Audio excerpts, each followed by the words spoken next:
Vietnam ও থাইল্যান্ডে শোল মাছের চাষ হলেও আমাদের দেশে এ জাতীয় মাছের পোনা না থাকায় সুস্বাদু এই মাছটিকে চাষের আওতায় আনা সম্ভবপর হচ্ছিল না। একসময় দেশের প্রাকৃতিক জলাশয়ে এ মাছ পাওয়া গেলেও পরিবেশের বিপর্যয়, জলাশয় ভরাট সহ মানুষের বিরূপ আচরণে এ মাছ যখন বিলুপ্তের পথে, তখন কিছু খামারি ভাইয়েরা ভিয়েতনাম হতে 2011 সালের দিকে এ মাছের পোনা এনে চাষাবাদ শুরু করেন। কিন্তু পরবর্তীতে বিভিন্ন জটিলতায় আর সম্ভবপর হয়ে ওঠেনি। তবে প্রায় এক দশক চেষ্টার পরে এ মাছ কৃত্রিম প্রজননের মাধ্যমে পোনা উৎপাদনে সফলতা অর্জন করে বাংলাদেশের মৎস্য গবেষণা ইনস্টিটিউট ময়মনসিংহের বিজ্ঞানীরা। দেশে তারাই প্রথমবারের মতো স্বাদু পানিতে চাষ উপযোগী পোনা উৎপাদন করেন এবং এ মাছকে বিলুপ্তির হাত থেকে রক্ষা করেন। আমরা জানি শোল মাছ একটি রাক্ষসী প্রজাতির মাছ।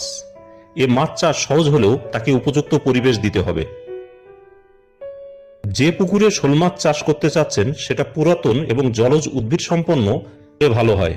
অনেকেই শোল মাছ চাষে পুকুরে কচুরিপানা দিয়ে থাকেন, তবে কচুরিপানা হতে হেলেঞ্চা, কলমিলতা জাতীয় জলজ উদ্ভিদ দিলে বেশি ভালো হয়, কেননা এ মাছ আড়ালে লুকিয়ে থাকতে পছন্দ করে।